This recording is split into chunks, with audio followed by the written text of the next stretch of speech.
state level, and also Georgia distinctions with federal level subjects, MBE practice questions, essay practice, practice, and MPT practice. So it's a lot of work to do in just this short period of time. So compared to my second time, or first time, let's say, where I studied only for 2 months and a half, the second time I took time and I studied more. So I started in November, because in October I studied for the MPRE. That's another exam you have to consider taking. And then with the preparation that I had for the July, obviously altogether I spent about 4 or 5 or 6 months of preparation. You had the exam that stage July that you graduated? Yes. So you were actually studying for both school and the bar exam. You cannot really study for both if you have a full-time or a part-time job. I speak that from my experience and experience of my colleagues. If you're not working, then you might be able to study both, but you have to study way ahead of time for the bar exam, like in November sometime of this year, for example, to take the bar exam in July. And then you also have midterm exams. So like if you plan on doing that, that's fine. I have known 3 categories of LLM students that have set for the bar exam. The first category that passed the bar exam on the first attempt, and then the category that I was part of, people that have passed on their second attempt, and then people that are still attempting.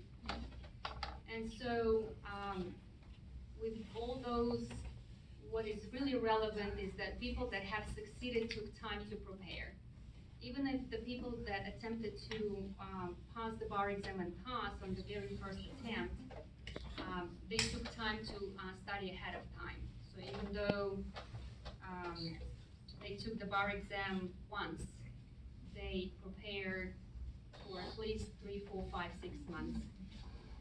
And then the category that have started or tried second time, for us, it also took longer to prepare.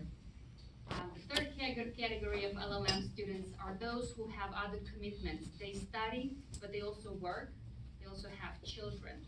So they have, their attention concentrated in many places, and for that reason, it took them much longer to succeed, because it would take you about 6 to 8 hours of preparation per day. And it could be, overwhelming. It's a full-time job, that's what they say. But if you want to condense your study in a shorter period of time, then you will definitely have to spend 10 to 12 hours a day. I have done them both, and it's overwhelming. 6 hours having a part-time job and a kid? It's a lot. So then if you're considering 4 hours a day, then you really have to look at a period of 6 to 8 months of preparation if you're going to spend only 2 to 4 hours a day of study. But honestly, when it comes to your study plan, you have to consider that the day you're going to spend like this, you're going to study a little bit of your subject. Let's say today you're going to study a little bit of civil procedure, right? And then you have to do practice questions. So you're going to study 1 hour or 2. You're going to have 30 minutes of review and things like that. You're going to study or practice for another hour your MBE questions, and you want to do an essay. And then maybe once or twice a week, you're going to do your MPT questions, because those take very long time. So whatever plan you consider, make sure you incorporate a little bit of each every day and practice MBE questions every day, at least 5, 10, or 15, 25, no more, because you also have to review the answers. So your answers are like mini essays that you have to memorize and remember things.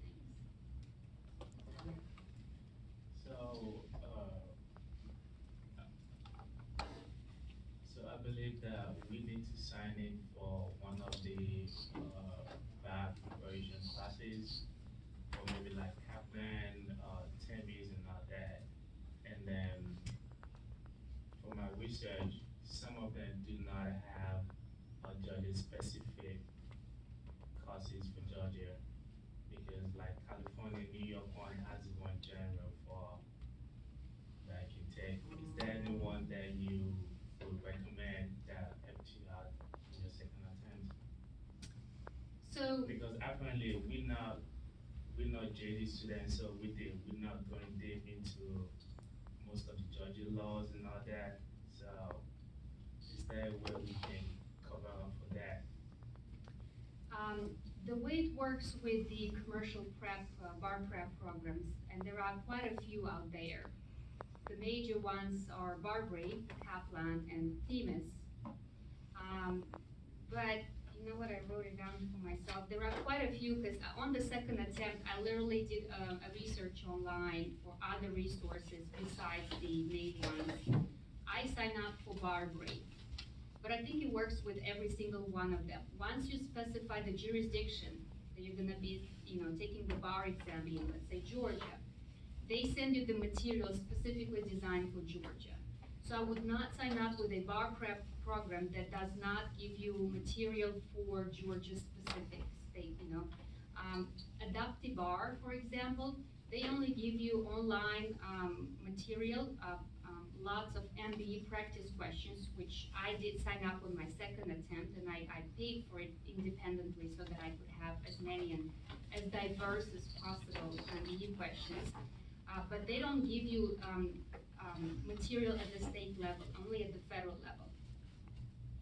So then I had Barbary, they gave me the books, they gave me a study plan, and they also gave me Georgia specific material that, I studied from. You can also Google it, but there are also practice questions like barprephero.com. They give you free MBE questions that you can just practice and for your information, give it a try and see if you can, keep up with them. And then NCBE, this is the website that provides some MBE practice questions too, specifically real ones that were tested on the exams. There is also BarMax, another program, but I would maybe concentrate on one of those commercial programs that gives you everything specifically for Georgia and federal level material too. So with MBE questions, my suggestion to you to do at least 2,500 people that have succeeded. And I've been on both sides. I did 2,200 in my first attempt, about 3,000 in my second attempt. But people that do between 3,000 and 5,000, they do very well. So there's a statistic there too that you probably have heard with Kim Dane. If you haven't heard it, she'll share it with you soon. If studies have shown that if you complete, I think the magic number is 2,500. If you do 2,500 multiple choice questions, your odds of passing the multiple choice section of the bar exam is, anybody remember? Yes. I think it's 80%. I may be incorrect, but I think it's 80%.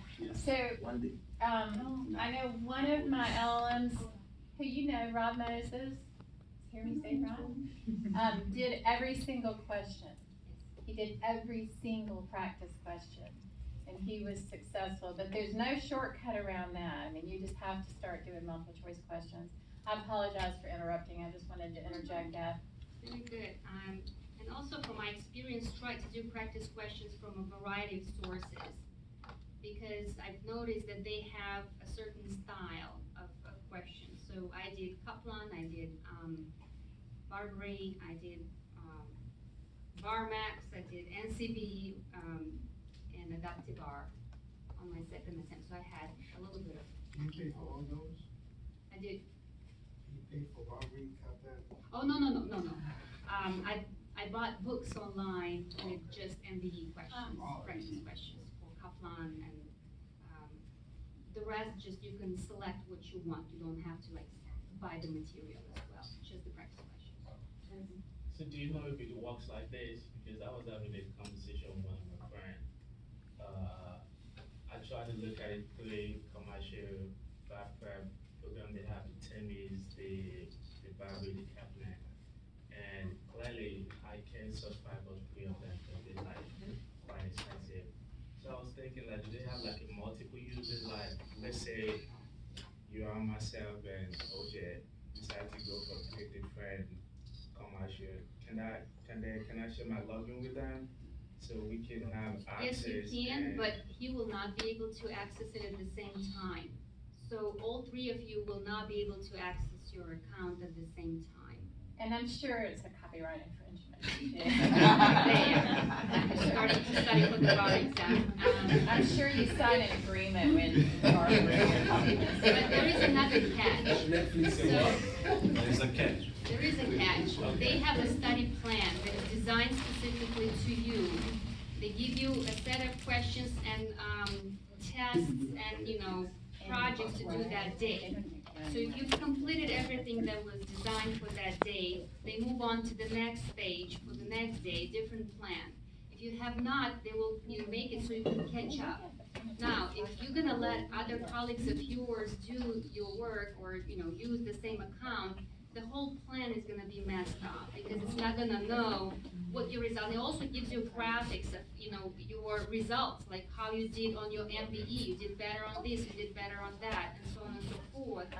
So it really triggers you. And at the end, they also, with Barbary, for example, they have a simulation bar exam where they let you sit for 3 hours in the morning and 3 hours in the afternoon, and you do 100 questions time in the morning and in the afternoon, and then you send the results to them, and they then publish the results of everybody compared to yours, so you know where you are compared to other competitors, so to speak. If you do all three at the same time, it's not gonna be it will be virtually impossible to fully take advantage of the system. What,